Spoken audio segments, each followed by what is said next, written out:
A gente segue conversando com o coordenador de graduação de Relações Internacionais do IBMEC do Rio de Janeiro, professor José Niemeyer, trazendo um pouco também das repercussões do que tem dito o líder dos Estados Unidos, presidente americano, diz que o país não hesitará em tomar todas as medidas necessárias para proteger o nosso povo. Então, Biden tem se mostrado firme nesse propósito de proteção a Israel, se dedicar à defesa de Israel. O que esse pronunciamento do presidente pode gerar em relação também a outros países e, diante desse cenário, né, o que Biden pode propor daqui para frente? Biden está com uma postura mais assertiva, porque está com receio do processo eleitoral. O processo eleitoral, em novembro, se não me engano, não será fácil a disputa com Trump, não será fácil. Então, ele precisa mostrar toda a força agora como chefe do executivo e comandante do Estado norte-americano em situações de segurança internacional, para mostrar que, às vezes, aquela fragilidade física que ele aparenta, ele tem uma ação administrativa eficaz. Então, os Estados Unidos participarão, vão continuar a participar do conflito. Como Rússia e China vão perceber isso, é sempre uma incógnita. Hoje, na reunião do Conselho de Segurança, nós vamos ter uma noção, né, pelo menos a informação básica, de como Rússia e China estão se posicionando. Mas nunca é de interesse da China e da Rússia, principalmente da Rússia, que os Estados Unidos participem de maneira tão contundente, utilizando seu aparato militar bélico em situações no Oriente Médio. A Rússia tem ligações muito próximas com o Irã, né? A Rússia conversa bem também, o governo russo conversa com Israel, mas há uma relação próxima entre Rússia e Irã. A China, eu tenho dito que a China prefere, Soraya, uma situação de estabilidade, porque o que a China quer é buscar hegemonia econômica, né? A China não tem interesse em buscar hegemonia militar no sistema internacional contemporâneo. Ela vai esperar os Estados Unidos caírem mais do ponto de vista da sua economia, nos vários setores, e ela ultrapassar os Estados Unidos e atingir uma posição hegemônica do ponto de vista econômico e comercial. Agora, a China tem uma questão, que é Taiwan. Ela não é mencionada nesse caso, mas a China também sempre tem que deixar claro essa questão da soberania dos territórios. Por isso que talvez a China se pronuncie se houver uma ação muito forte de Israel contra o Irã. E também criticando o Irã, por ter ontem atacado Israel.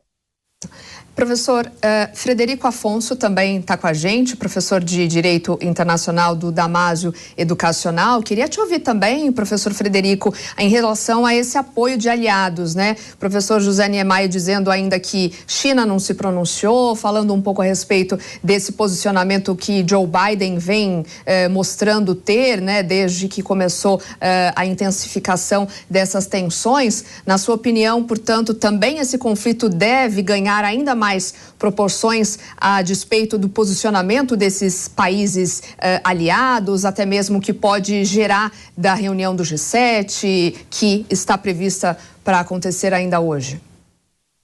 Olha, eu acho interessante, voltando um pouquinho, a questão do Joe Biden, porque ele estava se afastando, né? Tendo em vista que apontava-se aí uma desproporcionalidade de ataques de Israel ao grupo terrorista Hamas. Eu acredito que inicialmente com esse ataque desproporcional em relação ao ataque em Damasco, há uma possibilidade dos Estados Unidos se reaproximarem de Israel, né? Porque parece uma coisa de louco, né? Eu me afasto pela desproporção e agora eu me aproximo pela outra desproporção. Em relação ao G7, eu tenho mais esperança em qualquer ação do G7 do que da ONU. Eu venho sendo um crítico muito grande nos últimos anos. Eu gosto demais de falar que a ONU não fará 100 anos se ela não mudar o contexto do seu Conselho de Segurança, né? Se não tirar o direito de veto, se não mudar essa composição, porque o próprio Major falava, olha, há um descumprimento da resolução da ONU, tal, do Conselho de Segurança.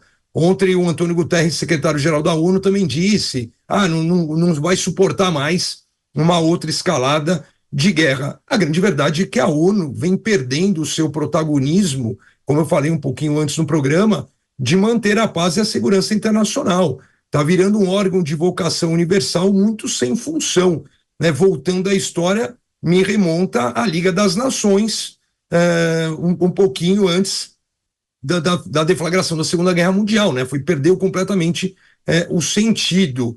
Eu gostaria de apoiar aí o professor José Niemeyer, dizendo que Israel não terá uma escalada, aí, um contra-ataque. Tem 2 pontos importantes para você falar em aliados. O primeiro, que felizmente não houve baixas, mas é o que a gente fala no direito, havia o risco, há um dolo eventual. Se eu não quero baixas, eu assumi um risco enorme, né? A gente fala em mais de 300 projéteis das mais diversas naturezas disparados, sem, contudo, ainda computar o que pode ter sido interceptado aí pela Jordânia. Então, eu acho que o G7, aí, reunião convocada pela Itália, é o que pode sair alguma coisa de útil nessa questão de fato, um apoio. Porque quando você fala em Conselho de Segurança e os 10 membros rotativos são muito decorativos, a meu ver, você tem que justamente olhar ali nos 5 fortes, que é justamente a questão da China, da Rússia, né? Os dois sempre que dão posições ruins, com vetos, com resoluções não apoiando, e aí os Estados Unidos no seu contraponto, né? Eu ficaria realmente atento a esta questão da reunião do G7. Professores, antes só de passar a palavra agora para o nosso editor de internacional, para também atualizar as últimas informações, para a gente não perder um pouco da linha do raciocínio, queria ouvir de vocês se de fato chegou esse momento em que o Conselho de Segurança ele precisa tomar uma frente, tomar ações concretas. Como é que vocês esperam, como a gente deveria esperar um posicionamento então do Conselho de Segurança? Tomar de fato uma posição mais enérgica, né? O que também Israel e a comunidade internacional pode esperar dessa reunião, que deve acontecer hoje ainda por volta de 5 horas da tarde, horário de Brasília. José Niemeyer, se quiser começar a responder, depois eu passo a palavra para o professor Frederico. O Conselho de Segurança é uma peça dentro da estrutura das Nações Unidas, que é uma organização muito burocrática, né, muitas vezes ineficiente, consegue desenvolver uma agenda até de caráter social em alguns países, mas é pouco eficiente do ponto de vista da manutenção da segurança internacional. O que foi decidido hoje no Conselho de Segurança, que eu acho que não vai ser, vai ter, dependendo da posição dos Estados Unidos, se for de realmente auxiliar Israel a atacar o Irã, Rússia e China vão vetar, né? Então você não vai ter nenhuma resolução aprovada.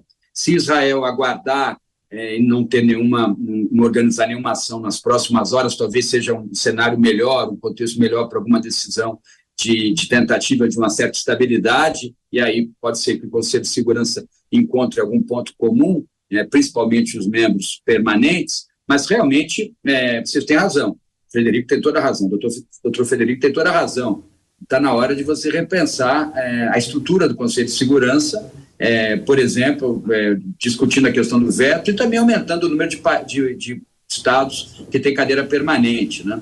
Você tem, na América do Sul, o Brasil sempre buscou essa cadeira, a Argentina tenta vetar, México também atrapalha a candidatura brasileira, você tem na África a Nigéria como uma possível candidata a ter uma cadeira permanente, a África do Sul não permite, mas a África do Sul também tem a questão do apartheid que mancha a história da África do Sul, a Alemanha é um país hoje fundamental para os assuntos de defesa e segurança internacional, mas a Alemanha tem passado da Segunda Guerra, também atrapalha a sua indicação para membro permanente. Você tem o Japão, que a China veta, mas o Japão teria musculatura estratégico-militar para participar do Conselho de Segurança como membro permanente, mas a China vai vetar constantemente o Japão. Então você podia ter um alargamento, né, do número de países permanentes, porque os rotativos realmente são muito decorativos, né?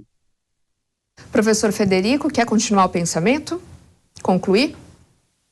Vou concluir. É justamente essa questão do decorativo. A gente volta até um pouquinho dos ataques de outubro, quando o Brasil presidia o Conselho de Segurança. É uma questão meramente burocrática, né?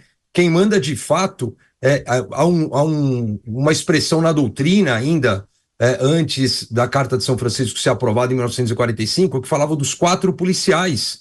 Estados Unidos, a então União Soviética, a China e o Reino Unido da Grã-Bretanha. A própria França, vou pegar aqui a palavra do professor José Niemeyer, não tinha essa musculatura militar ali, justamente, estamos em fevereiro de 45, quando ela é convocada. E o interessante é porque A ONU ela é fundada em 45 com 51 países e o Conselho de Segurança tinha 11, ou seja, 11 membros, né? Já os 5 permanentes e 6 rotativos. Então, você tinha ali mais ou menos 20% dos países signatários do sistema ONU. E hoje, com 193 países, teve a reforma do Conselho de Segurança, ele passa de 11 para 15, mas não mudou os membros permanentes. E depende deles para você ter essa mudança. E, obviamente, que eles não querem. E mais importante do que o próprio aumento, o presidente norte-americano Joe Biden já havia comentado isso, é você tirar o direito de veto, porque as pessoas que nos assistem às vezes não têm essa noção, o direito de veto ele prevalece a tudo, né? Você tem uma reunião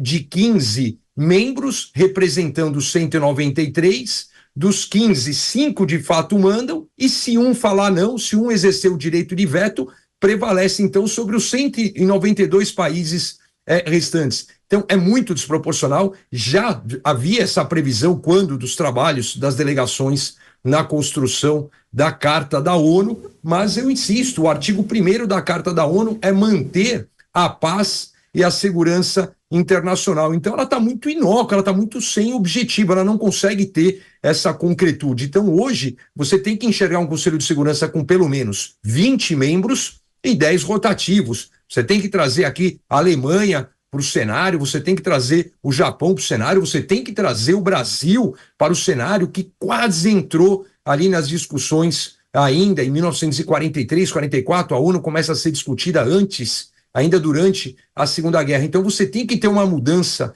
nesse tabuleiro para ela voltar a ter protagonismo, porque o Conselho de Segurança é o único órgão que traz uma natureza vinculante, obrigatória. Caso contrário, foi o que o professor José Neymar falou, vai ficar muito nessa área, questão que a gente chama dos DESCAS, de direitos econômicos, sociais, culturais e ambientais, mais longe do seu principal propósito.